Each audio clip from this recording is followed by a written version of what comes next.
Michele Piras, coordinatore regionale di SEL. Una legge contro l'omofobia a livello regionale quando? Noi pensiamo che dovrebbe essere fatta quanto prima.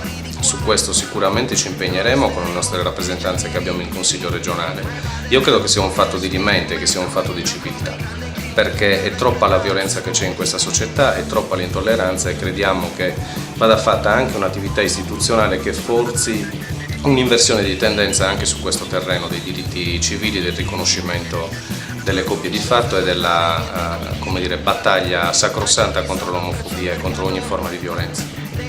C'è una forma che si può attuare a livello regionale perché i registri delle unioni civili che ci sono in diversi comuni in Sardegna siano realmente effettivi e non abbiano solamente un valore simbolico? Io penso che nello Statuto speciale d'autonomia, per quanto danneggiato e aggredito da un neocentralismo nazionale, ci siano le pieghe per realizzare qualcosa di molto importante e per utilizzarlo in bene quello statuto per migliorare e aumentare i diritti dei sardi, quindi penso che sia assolutamente fattibile, si tratta di volerlo.